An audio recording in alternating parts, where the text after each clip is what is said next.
Thank you for having me here today. Good evening, everybody, fellow poetry lovers and fellow poets. It's wonderful to be here today amongst all of you, even as we are, at home, even as we remain in our cloistered spaces. Thanks to technology. Technology is just wonderful. I can't imagine how it would have been if had this pandemic happened. Google and Instagram and Facebook, Twitter, and so on and so forth. But mostly, thank you Kitab Khana for hosting me. Thank you so much Ashwini and Mansi. Thank you all. I'm really chuffed to be here, and I'm looking forward to sharing my poetry with you. So, okay, I'm just reading from my computer, so things are very quiet these days, and actually Indian cities, we love our country, but our cities are not quiet at all. They're very noisy, they're very crowded, and I'm kind of reveling in the quietness these days. And I live on the 18th floor, so even from the 18th floor I could smell the traffic fumes, and it was so noisy we had to keep our balcony doors shut all the time. And I couldn't smell the flowers, I couldn't hear the birds, nothing. But now I can actually smell the frangipani which grows, at the ground level, and I can smell the other flowers which are, a little away, the flowering trees, jacaranda and golden shower and so on and so forth. And birds, I can hear them. In fact, just a couple of days ago, a pair of bulbuls came to my balcony to check out, the place. They visited. I think they were looking for a place to have a nest or something. And it was so beautiful to have them. And I can hear koels all day long. Previously I could only hear them early in the morning. So yes, these are blessings. These are blessings, even though these are such turbulent, turbid times. And there are heartbreaks in corners that we don't know anything about, and we are all worried about our families and loved ones who are not with us, even though sometimes. And I will take you through some of my poems, and I hope to go through a process of mood. So we'll start with quietness, and then we'll go into something which is more somber, and then I want to leave something with you which will make you feel a little joyous. So my first poem is a salutation to quietude. It's called Sudden Lull. A stream of silence comes meandering by, and finding little obstruction gathers into a pool. An occasional bird call plops like a pebble, spreading small ripples of unrest, but before long is swallowed whole. Now, that unblinking pool of silence lies quiet at my feet, and quiet sits this evening underneath the eaves, and I can almost feel heaven in this moment where eternity breathes. The next poem is, it's written slightly in a Japanese style, and it's about the roads outside, which are now quiet and which are not stampeded upon, which are not exposed to the stampede of, everything. So this poem is entitled Black Tar Road. At a certain stance in the cusp of day, when rain has phased stare of sun, Black Tar Road, bereft of men, speaks to no one. At a certain nook in the arms of night, when rain has blunted blades of light, Black Tar Road, bereft of men, speaks to no one.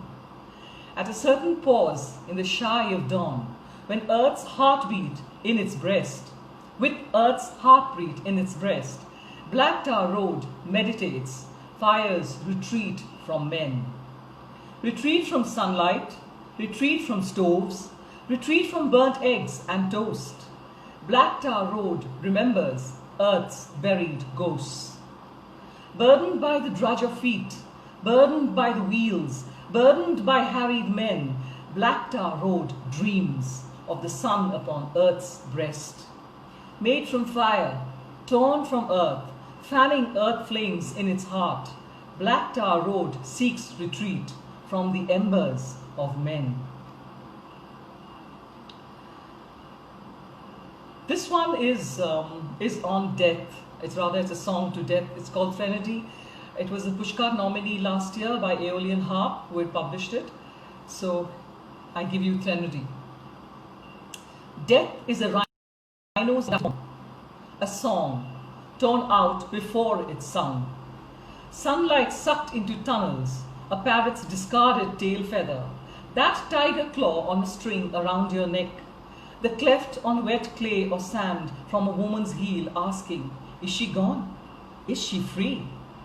Or a dead child's eyes close to the world, the empty crook of a mother's arm. I am allowed to sing now, my own set of unanswerable questions. Where is this journey taking us? Why is it taking us? Who are they? They who declare it is them or it is us. There is no how to our quests.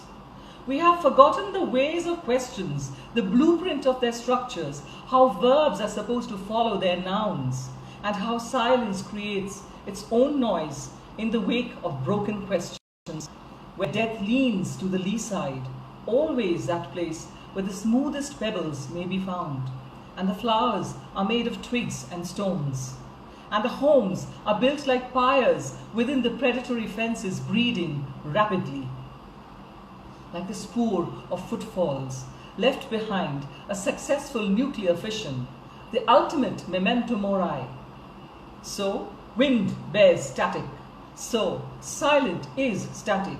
So, protest is static, minced fine and kneaded into fantastical shapes, gift wrapped and exchanged with hugs and smiles. So, unto death, the library of silences.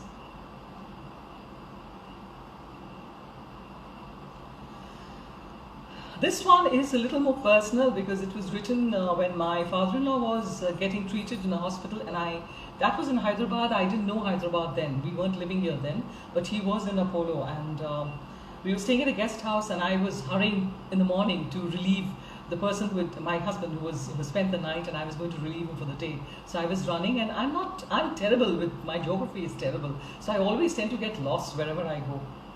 So this poem, it was written, it's set in early dawn, not early, dawn, and it's called Dawning. No rain yet, and the sky is a beggar's quilt of unspent clouds when I start out. The road dips and winds, flower-strewn, dog, a watercolor looks up like airborne jelly, like an airborne jellyfish. I may not find my way, but I have to try. I may get distracted and fail like I did yesterday, but I have to keep my promise. I look for familiar objects among the strangeness.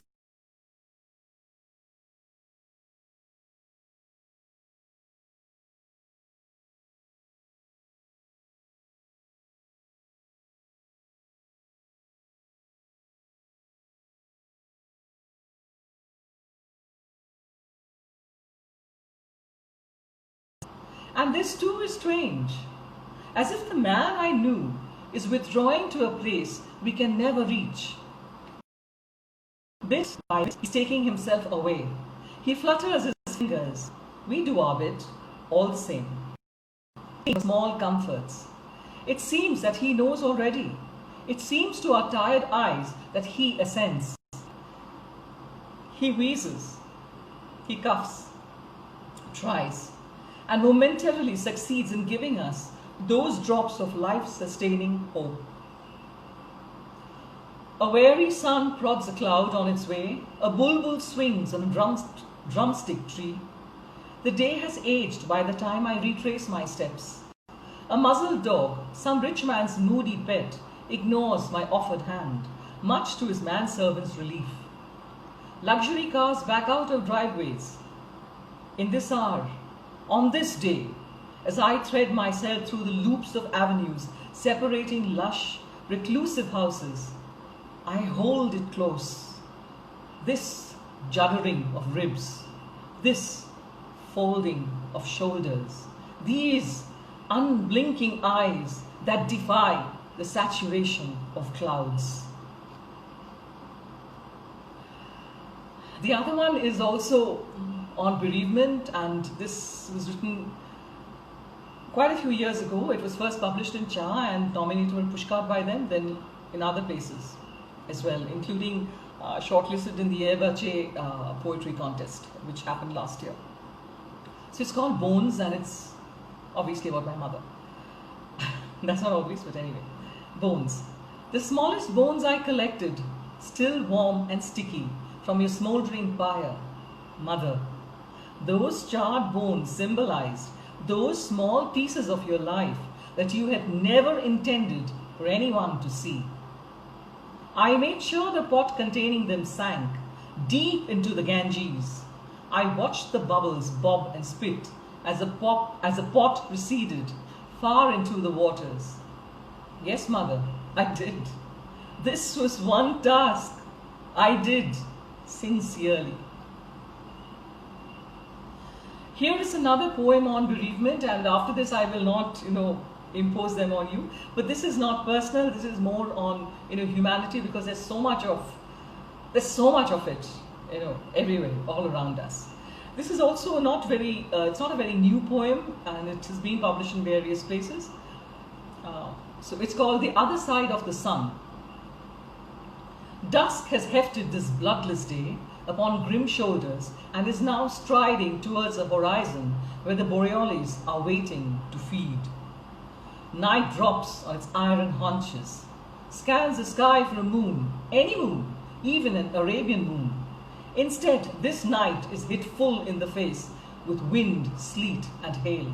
Snarling at this January day, winter's dragon teeth stand row by row by row on power lines and telephone poles, ready to champ down hard on bird, beast, and man. Its power is elusive like the mirages in the burning fields on the other side of the sun. Redemption is too far away, and winter's flinty fingers are breaking now over the dreams of the dead lying forgotten in unimportant lands. And here is an angry poem. It's called I Am the Fist. I am the fist that slammed out through your vagina. I am the stone that shattered your lying mirror. You hated me for breaking your faith. Mothers don't seek daughters. And here you were saddled with two. What you felt when you saw my face is no mystery. Just a secret that you took with you all the way to the crematorium at 10 in the morning. The string cord sagging with your weight, and my brother-in-law complaining of a sprained neck. Our feet besmeared with dog turds. Nobody told you of the science behind chromosomes, leaving you to take the blame, which you poured on me like hot rice starch down the drain. The gruel that Churchill's Bengali beggars drank with dry-eyed gratitude during the famine he'd engineered, saying, they breed like rabbits. He neither knew nor cared about his rabbits with a gender bias. A hierarchy where a son's abuses are like amulets and a daughter's duties are but menstrual blood. The stones in your heart turned into spit. I filled a lake. Pile the rocks of your shame into my private cairn. My forehead burned with a history we are puzzled to forget. My story, a slim dagger swinging through the dark. Okay, we've had enough of, bereavement and all that. I would like to I'd like to give you a poem which is a little on the magic realism kind of thing. This is about a gypsy woman I had seen walking past the Coombe. The Coombe is a river in Chennai, and now I think it's better, but in that time it was like, it was terrible. It was full of sewage and it was all black and stinky.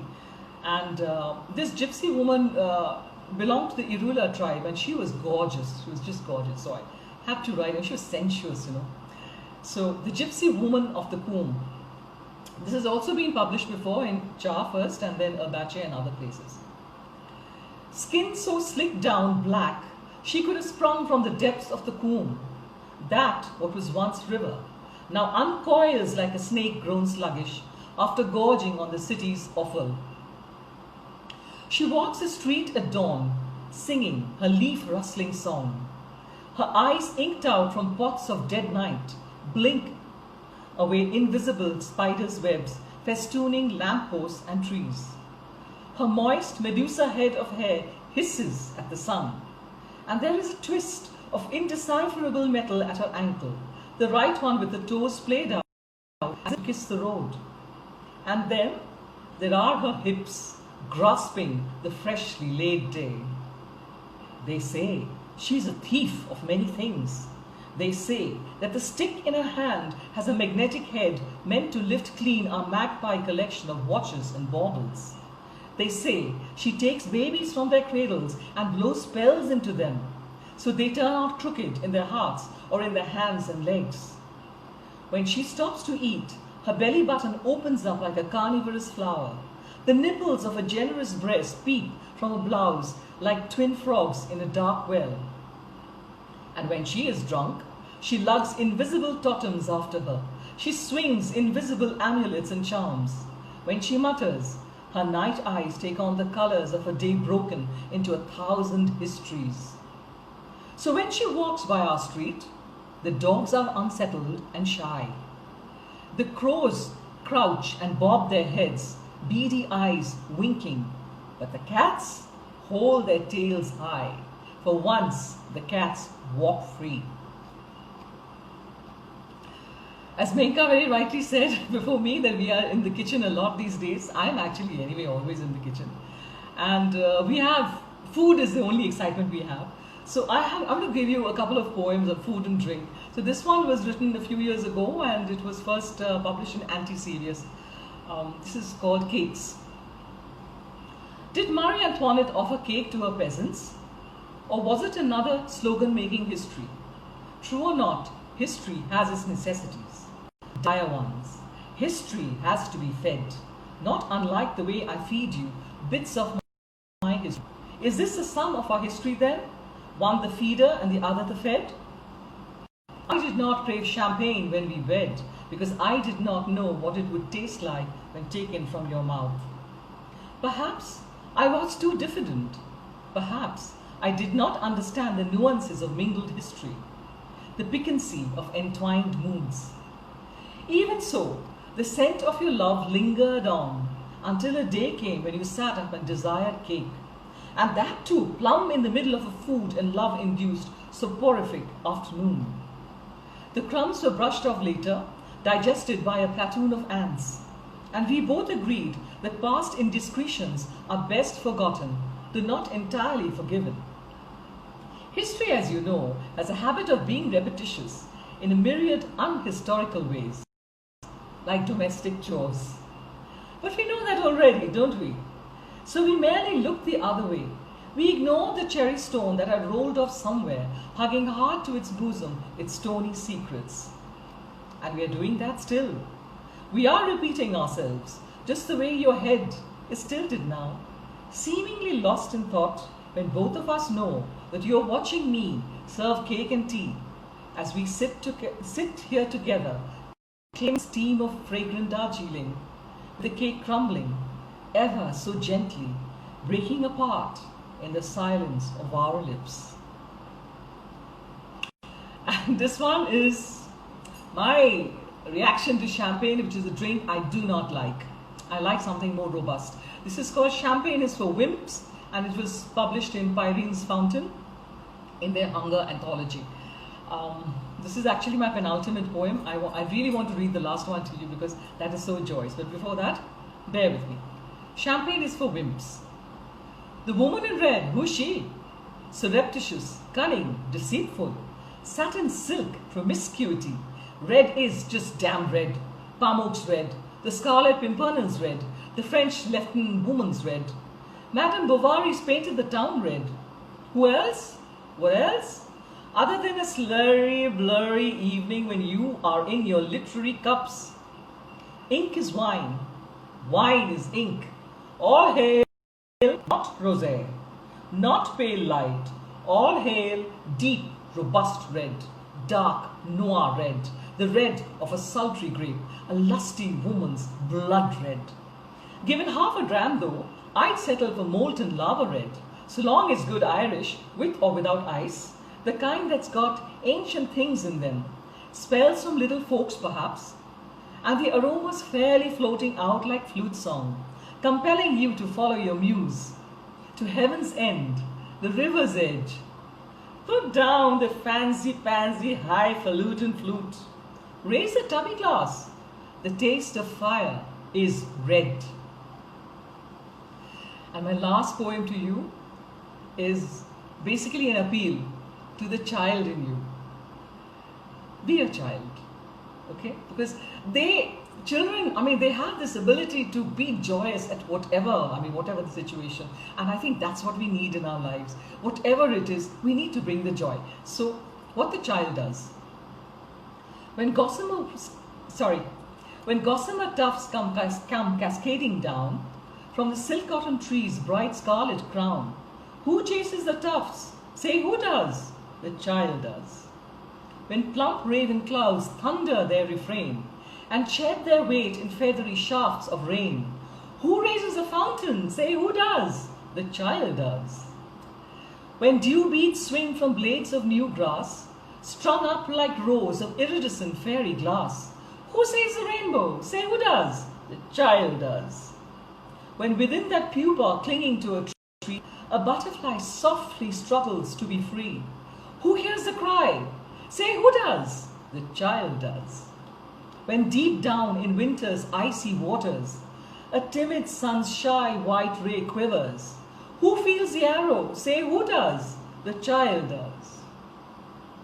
Ah, everywhere in this world, a new world unfolds, unwraps and unfurls, and expands and grows. Who stands in wonder then? Say, who does? We do, yes, it's true. But first, the child does.